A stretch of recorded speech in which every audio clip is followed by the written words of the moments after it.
c'est parti, une grande aventure commence. Je suis super content.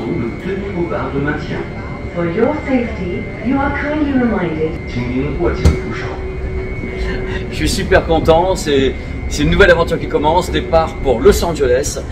Il est 7 h du matin et normalement des belles choses. Alors je ne sais pas encore ce qui va se passer parce que comme toujours, je le dis dans ces vidéos, il y a un moment donné où je ne demande pas trop de choses pour avoir la surprise. Donc je sais que je vais chez Sony Pictures. Donc Sony Pictures, un Spider-Man et tout, une grande histoire Sony Pictures. Et en même temps, je vais voir les gammes de téléviseurs Sony là-bas, c'est-à-dire à Los Angeles. Donc c'est une pierre deux coups. Normalement, il devrait y avoir 1 ou 2 reportages, je pense. Enfin, 2, peut-être. Je ne sais pas. Voilà. J'espère que ça va vous plaire. C'est parti, c'est le début de l'aventure.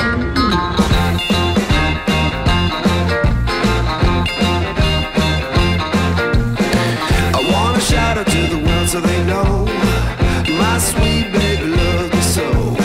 She got me going, yeah, she turns me on. And she loves me, yeah, she loves me.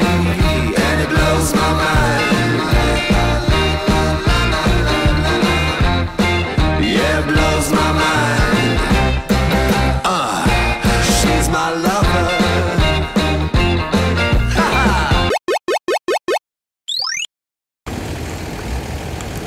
Vous avez vu la miniature, c'est une vidéo tout à fait particulière. Oh là, tout à fait particulière que je vais faire parce que j'avais jamais fait ça sur la chaîne.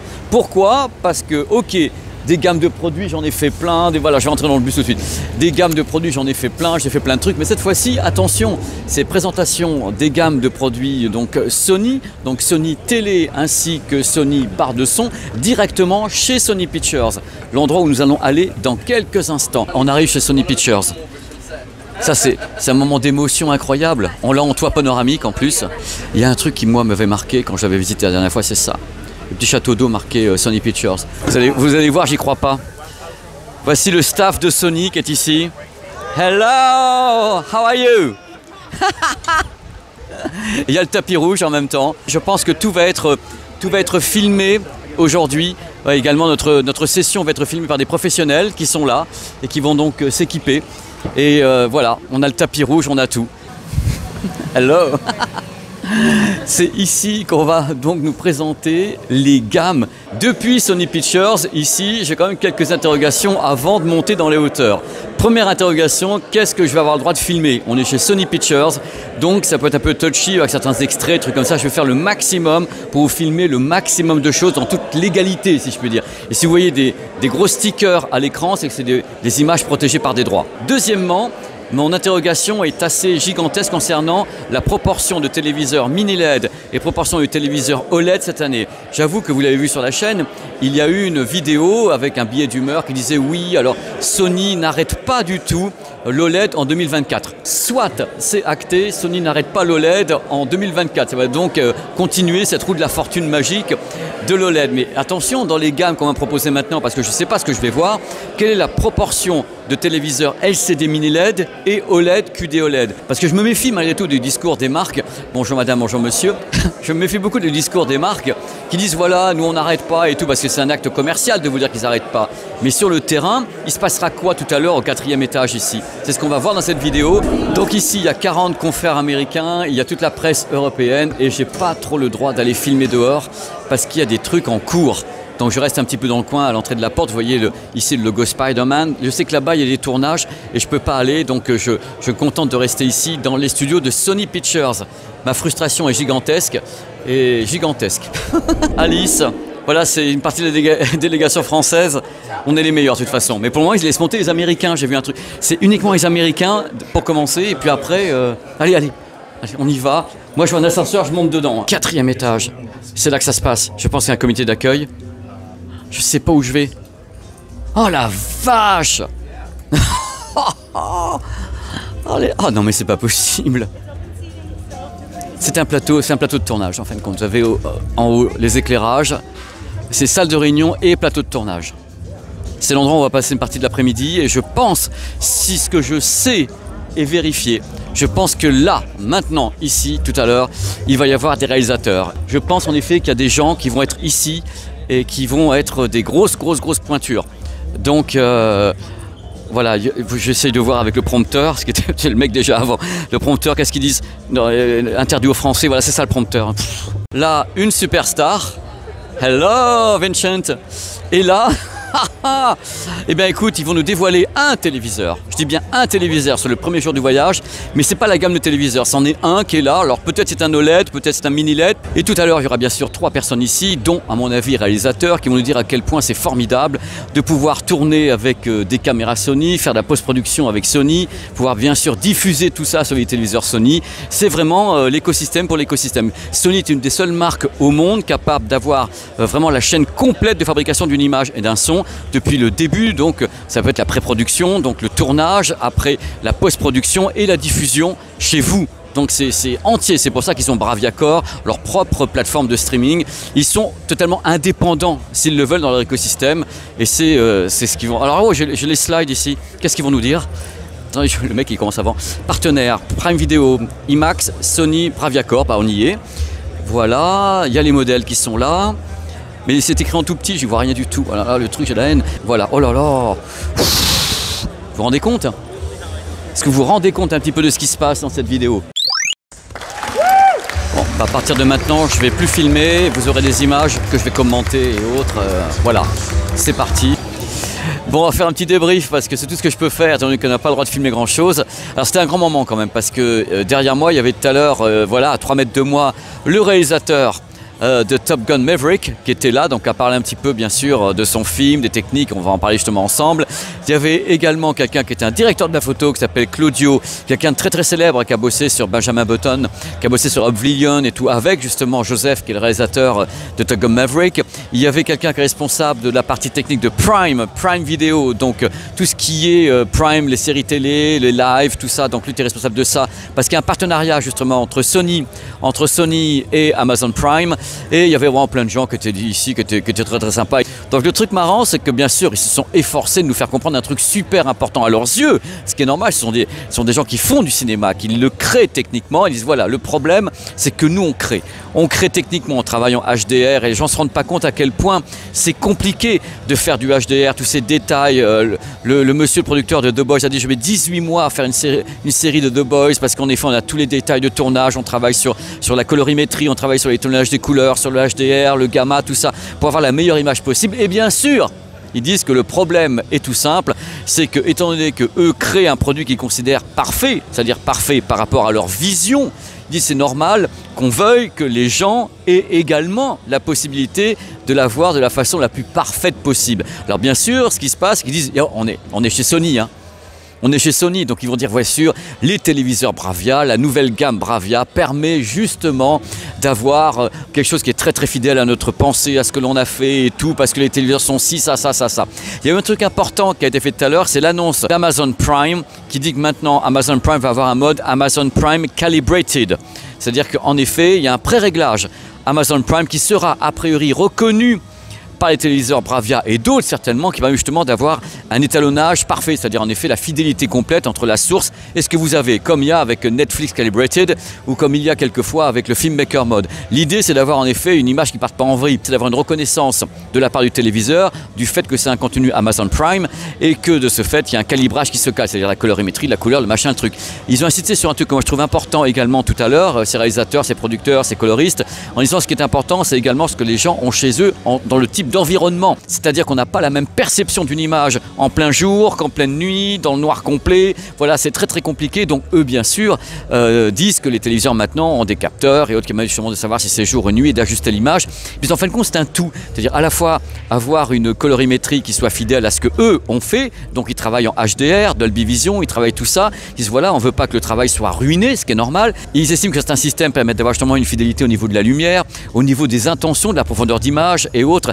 Donc eux ils sont contents, ils disent voilà, on produit avec des moyens de production de plus en plus importants. Techniquement, on a des films, des séries télé qui sont vraiment des monuments techniques et de ce fait, les téléviseurs doivent suivre. C'est ça le truc, ils doivent suivre. Et c'est là qu'entrent en piste justement tous ces modes calibrés comme Amazon Prime Calibrated qui devrait arriver au moment de cette vidéo, ou bien Netflix Calibrated ou bien le Braviacor de Sony. Le Braviacor, c'est sa plateforme de streaming Braviacor qui dispose en effet de l'IMAX, du DTS, plein de trucs dessus parce qu'en effet, c'est chargé à mort pour coller avec avec les téléviseurs Sony, parce qu'il n'y a que sur Sony qu'on peut avoir le Bravia-Core. Bref, c'est un discours de réalisateur, c'est un discours du directeur de la photo, qui disent voilà, nous on produit, on fait le mieux pour avoir la meilleure image, le meilleur HDR, le souci du détail, vraiment tout ce qui est la perception qu'on peut avoir d'une scène. Il y avait le réalisateur de Top Gun Maverick qui expliquait qu'ils ont placé des têtes de caméra Venice dans les cockpits, jusqu'à 6 têtes de caméra Venice. Donc vous avez, sur la chaîne, vous avez donc la caméra Venice, 6 têtes à l'intérieur des cockpits pour avoir la meilleure image possible, parce que la plupart des gens qui étaient ici bossaient soit avec une post-production Sony, c'est-à-dire en effet l'étalonnage, des couleurs, tout, le mastering et autres, soit directement à la captation avec des caméras Sony, que ce soit Venice ou autre. Bien sûr, c'est pour ça qu'ils ont fait venir. Mais en même temps, des gens qui étaient ici travaillent également avec Paramount, avec Universal et autres. À vrai dire, moi, j'ai pas appris grand-chose dans le sens où les gars étaient ici pour nous dire qu'ils produisaient avec la meilleure qualité technique possible et ils espéraient, ils priaient pour que les téléviseurs soient capables de retranscrire leur meilleure qualité possible. Bon, c'est pour un casting. Voilà, nous sommes devant le stage 7, donc on va rentrer et je sais pas comment est la mise en scène, je sais pas quelle est la taille de la salle, je sais pas ce qu'on peut filmer, mais c'est super excitant et c'est exactement ce que j'aime dans la vie. Voilà, regardez, c'est tellement beau. Déjà, il y a plein d'amour. Hello, hello, how are you? Is it here?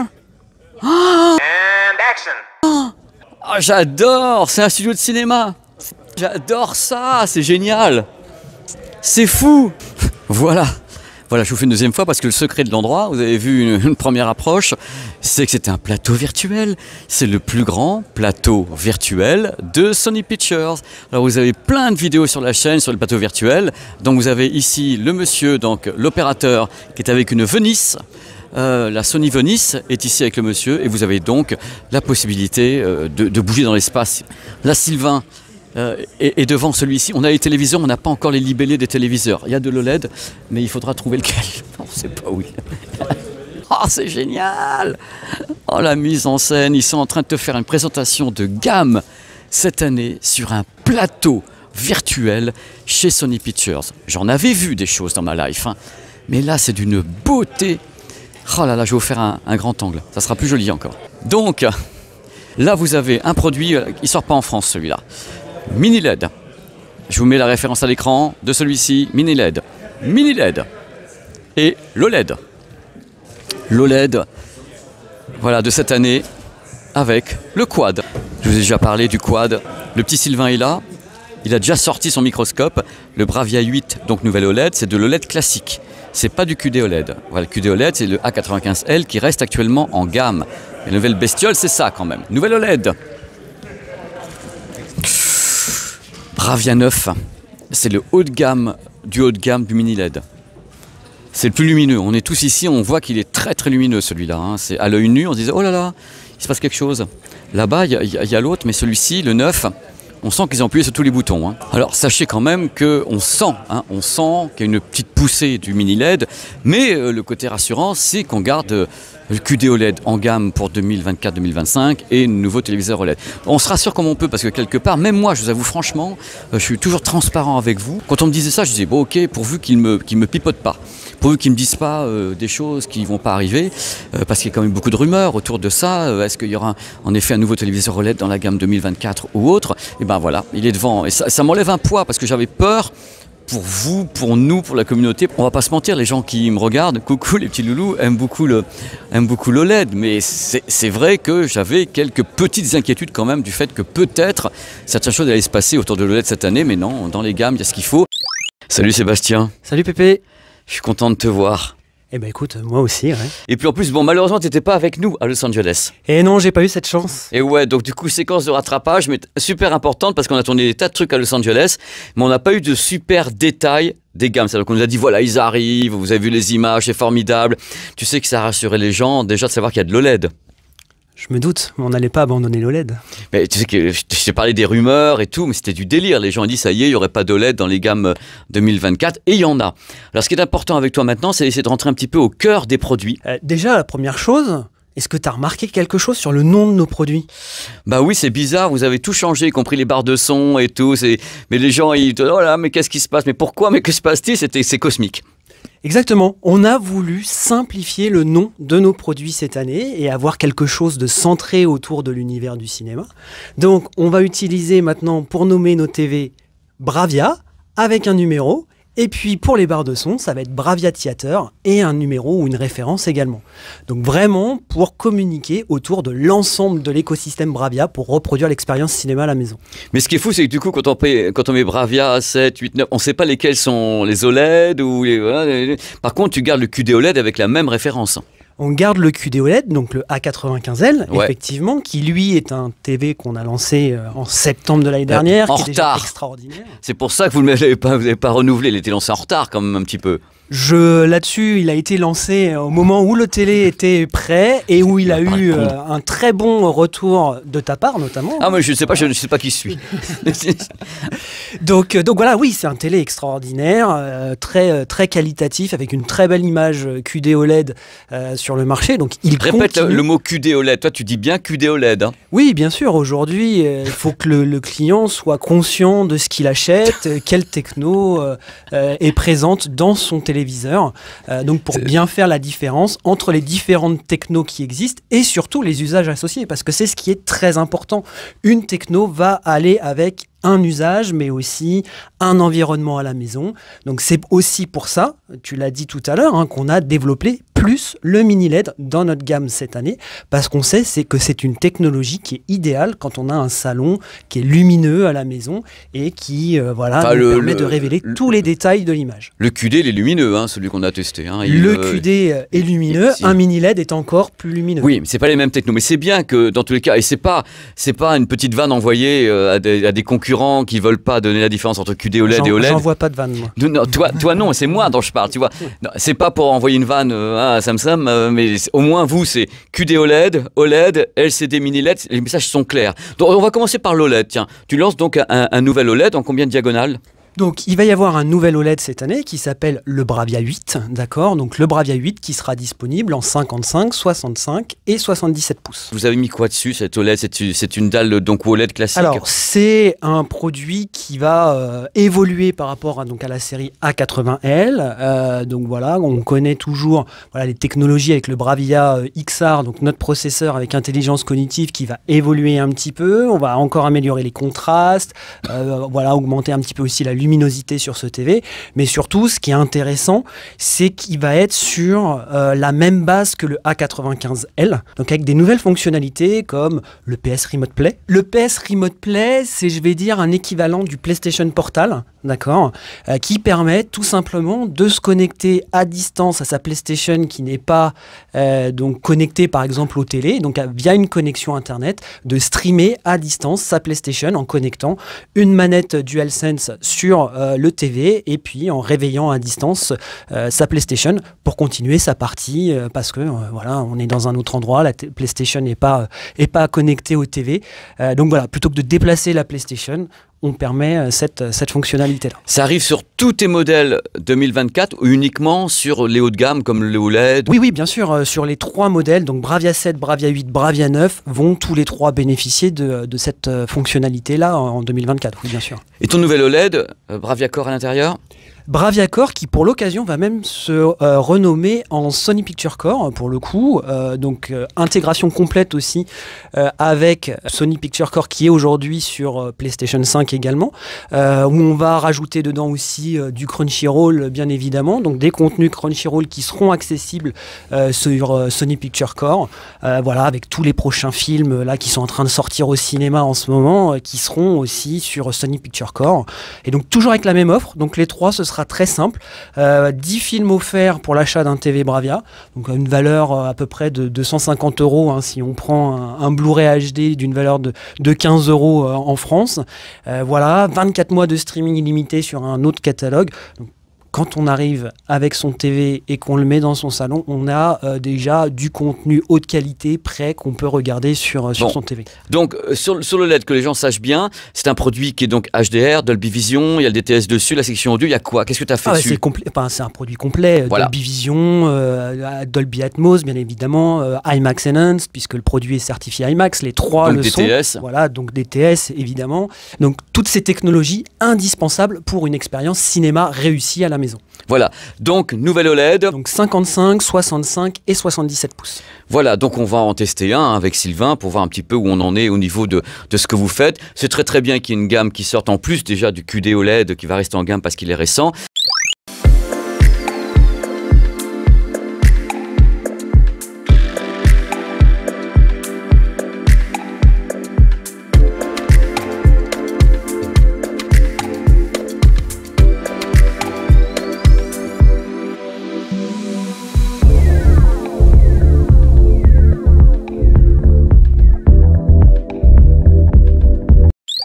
Mais ce que j'ai vu, surtout quand même à Los Angeles, et ça tu le sais, c'est la poussée fiévreuse autour des performances du mini LED. Ils en ont montré un, je crois que c'est donc le 9, hein, Oui, qui Bravia 9. était, qui était hallucinant ce qu'ils ont montré. Nous, on n'a pas mesuré. Alors, on commence par celui-ci ou on va celui qui est le 7? Ouais, c'est comme tu veux, on peut commencer par le Bravia 9, bien évidemment. On fait un Bravia 9 parce que ça va épater les gens et il y a les images à l'écran. Alors, le Bravia 9, ce qu'il faut savoir, c'est que d'abord, c'est un héritage de notre savoir-faire dans l'univers du cinéma, sur notamment les moniteurs de référence qui sont utilisés aujourd'hui dans l'univers du cinéma, où on développe notre propre rétroéclairage sur ces moniteurs, et qui donc est, voilà, le rétroéclairage du Bravia 9 hérite justement de ce savoir-faire avec un rétroéclairage mini LED ultra précis pour avoir un maximum de détails. T'as le nombre de zones ou tu dis pas le nombre de zones? Je sais que je peux te dire que je multiplie par 3 le nombre de zones par rapport au X95L. C'est ça qui intéresse les gens, c'est de savoir si vous boostez les choses, parce que nous, ce qu'on a vu sur le terrain, c'était quand même assez dingue. Donc, 3 fois plus de zones que le X95L. Le produit est annoncé comme le plus performant que vous avez jamais lancé dans cette catégorie de produits. Oui, tout à fait, parce que on a aussi 50% de luminosité en plus sur ce TV. Et chose importante, parce que aussi les gens qui nous regardent sont intéressés par leur facture d'énergie à la fin du mois. Et c'est un téléviseur qui va aussi consommer jusqu'à 20% d'énergie en moins par rapport à notre génération précédente de mini LED. Donc on améliore la qualité d'image et on réduit la consommation. Combien de diagonales sur la bestiole? Donc 2 diagonales, le 75 et le 85 pouces. Ah mais directement, vous n'avez pas de 55, 65, non, directement, wouah, ça coûte cher tout de suite. C'est pas que ça coûte cher, Mais c'est si. qu'aujourd'hui, notre vision, c'est que chaque intérieur pour un client est différente. D'accord. Ouais. Nos salons à tous sont différents. Tu as des petits, des grands, des sombres. Et aujourd'hui, on prend le pari que ce type d'écran va aller dans des grands salons très lumineux, donc il faut des grandes diagonales. Pour des salons un petit peu plus petits, un petit peu plus sombres, là on va venir recommander des diagonales 55 ou 65 pouces sur le QD OLED, donc le A95L, tout Ou simplement. bien tout simplement le mini LED dont on parlera tout à l'heure, qui lui, le Bravia 7 commence à... 65 pouces. Voilà, voilà. Alors maintenant, techniquement, sur le produit, vous avez tout ce qu'il faut à bord. Il est bien sûr HDR, Dolby Vision, Dolby Atmos. Alors, est-ce que vous avez... Alors, la question, je préfère te la poser tout de suite, ça va me libérer. Tu sais ce que je vais dire, ou tu sais pas. En 2024, est-ce que Sony, regarde, ça clignote derrière des... Oh, Sony et tout. Est-ce que Sony a 4 ports HDMI 2.1? Alors là-dessus, Comme ça. en fonction des usages qu'on constate aujourd'hui sur le marché, on reste avec 2 ports HDMI 2.1. Par contre, particularité de nos barres de son, c'est que tu as dessus une prise HDMI 2.1 supplémentaire. Donc si tu branches une barre de son Sony sur ton TV Sony, tu gardes 2 ports HDMI 2.1 disponibles pour connecter tes consoles nouvelle génération. Mais quelle pirouette! Donc, si vous voulez une prise HDMI 2.1 supplémentaire, il faut vous acheter une barre de son. Voilà, non, dans tous les cas, le produit, moi j'ai hâte de les tester. Sébastien, j'ai hâte de les tester parce que vraiment tout ce qu'on a vu était étonnant. Vous avez des filtres, des trucs comme ça pour améliorer la luminosité, le contraste ou la colorimétrie. Vous savez quelque chose sur ce produit qui est vraiment votre flagship? Alors oui, sur ce produit, on a 2 filtres. Alors le premier, c'est bien évidemment un filtre grand angle qui permettra de voir de manière large ce TV. Langue de vision pour les gens, langue c'est de sur le vision, côté. Exactement. Et puis également un filtre anti-réflexion sur la dalle pour pouvoir éviter un maximum les réflexions de lumière du jour, de lumière ambiante sur l'écran en tant que tel.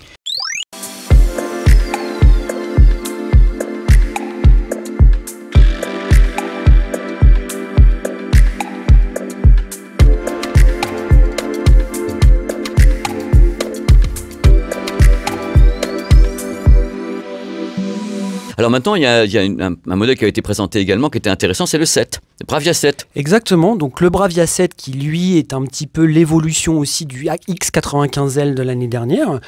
Donc par rapport à un modèle équivalent l'année dernière, le X90L cette fois-ci qui était un full LED, on va multiplier par 8 le nombre de zones de rétroéclairage, d'accord, donc sur ce produit-là.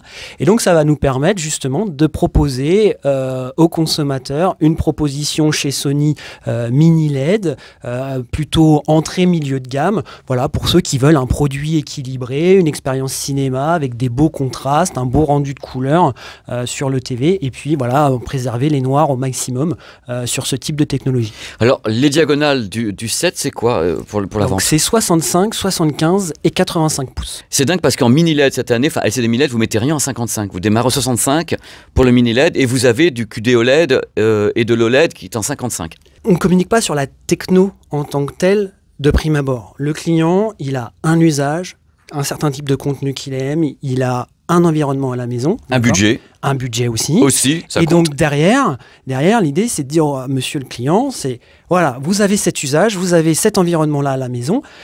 Quelle est la meilleure technologie qui va... Techno 7, Techno 8, Techno 9. Non, mini LED, OLED, QD OLED ou full LED. C'est Tout merveilleux. simplement. Non, mais c'est bien que vous ayez résumé les choses comme ça, parce que je trouve que c'est assez malin. Ça évite aux gens de se perdre quelque part. Et comme ça, ils savent ce qu'ils achètent, c'est directement libellé. Exactement, exactement.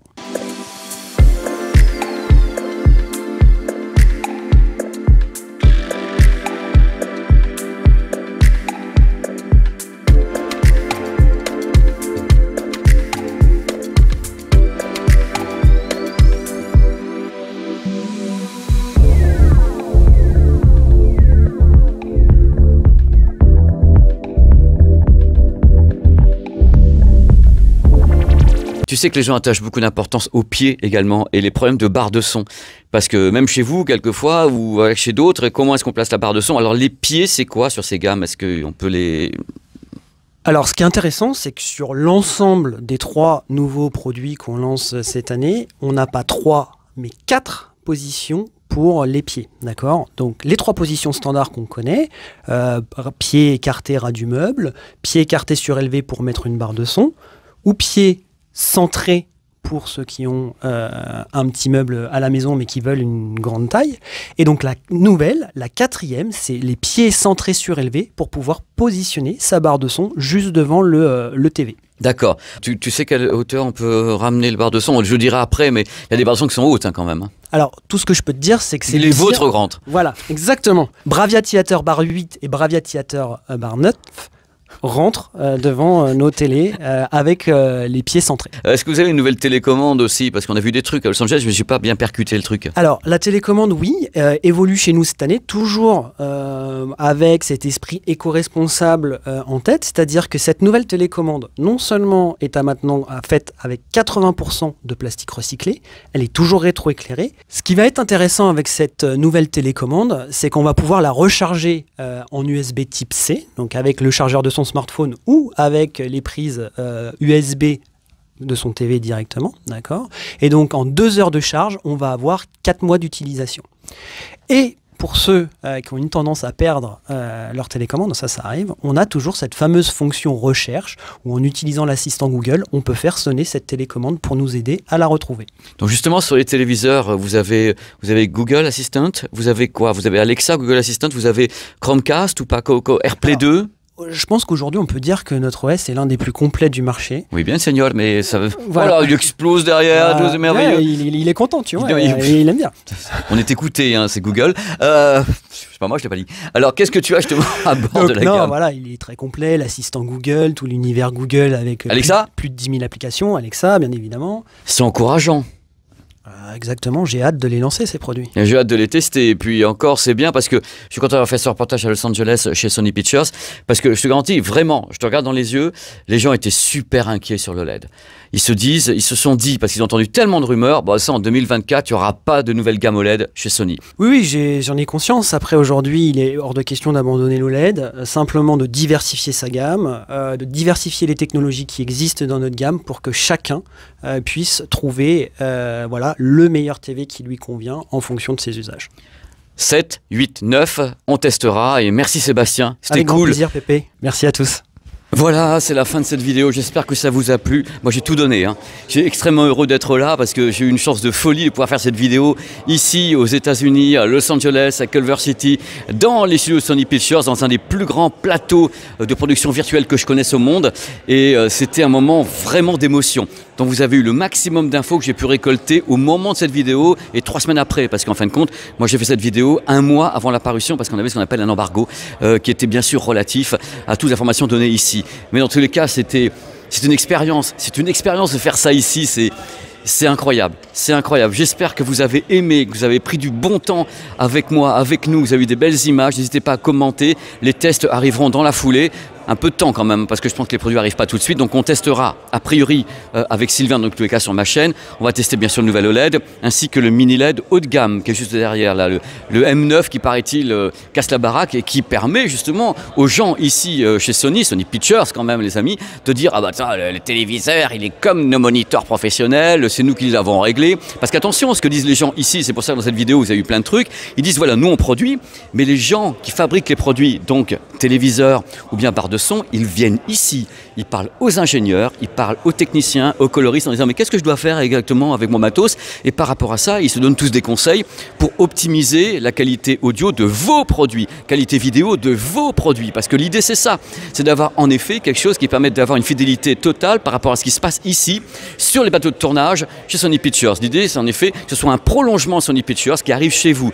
C'est l'idée de base, c'est pour ça qu'on était ici, ils nous ont invités ici pour bien nous prouver que ça va chauffer en 2024 et que les produits seront des métronomes du son et de l'image. Voilà, j'ai été très très heureux, super heureux. On finit avec un grand angle où je vais avoir des yeux de mouche, c'est pas grave. Je vous embrasse. Merci d'avoir suivi cette vidéo qui est chapitrée 4K et surtout avec du bonheur et de l'amour. Allez, ciao. Là, ici, c'est intéressant parce qu'on est directement chez Sony Pictures avec pour moi un des plus grands plateaux virtuels que je connaisse parce qu'en effet, là-haut, c'est également un écran. Il faut savoir que c'est du Crystal LED nouvelle génération, c'est-à-dire qu'avec un pitch très très très fin. On va aller justement voir ce Crystal LED à toute vitesse. Je suis passé dans le champ, j'en suis confus. Et donc, le Crystal LED...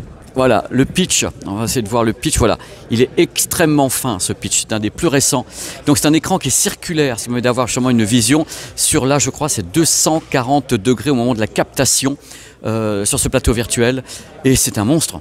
C'est un monstre. Alors bien sûr, moi ce qui m'épate d'abord c'est la luminosité. J'ai rarement vu une telle luminosité sur un plateau virtuel, sachant que ce n'est qu'un écran donc Crystal LED. Bon, il y a plusieurs, bien sûr, il y a plusieurs modules, hein, donc c'est un écran Crystal LED qui fait tout ça, plus Crystal LED bien sûr au plafond qui permet de changer intégralement la lumière sur les acteurs. Et ce qui m'épate également, on va aller dessus parce que là je suis sidéré. Moi ce qui m'épate également c'est la luminosité obtenue sur le Crystal LED. Je suis sidéré parce que j'en ai vu des écrans, mais celui-ci me paraît extrêmement lumineux. C'est assez fou de fou. Les téléviseurs sont en place, hein, je ne sais pas encore ce que c'est. Il y a de l'OLED dans le tas, je ne sais pas où il est. Donc là, c'est les coulisses. De l'autre côté, on voit le côté incurvé du Crystal LED de Sony et la tour. Parce qu'il est très très haut, il faut savoir qu'il y a bien sûr un deuxième écran. Un écran en haut pour justement donner de la lumière sur les acteurs ou les scènes, pour avoir un réalisme, on peut mettre n'importe quelle couleur, n'importe type de décor qui est affiché en haut, en fin de compte, qui a un effet sur la réflexion sur les êtres humains. Donc, de la captation jusqu'à la diffusion chez vous. Voilà, la boucle est bouclée, vous avez une caméra Venice, les téléviseurs, et entre les deux, vous avez... tout ce que vous allez voir dans d'autres vidéos avec Sony Pictures, donc la production, le mixage audio, tout ce qui va bien. Parce qu'ici, il y a tout, en fin de compte. On est quand même chez Sony Pictures. On n'est pas chez Jojo le Clodo, quoi. Ça, il faut que je la fasse. Ah, ça me libère quand je dis des conneries. Bon, voilà, je suis très excité. Et je ne peux pas être plus excité, d'ailleurs, que ici pour vous montrer tout ça.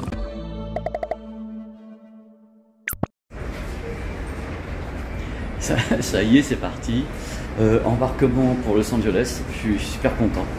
Parce que le reportage s'annonce super cool, parce que je ne sais pas encore tout ce qu'on va trouver, mais je sens que ça va être bien. Et je vous dirai après pourquoi je suis ici. Parce que pour moi, je fais jouer le suspense. Je vous dis pas quelle est la marque, quel est le studio de cinéma peut-être. Qui sait?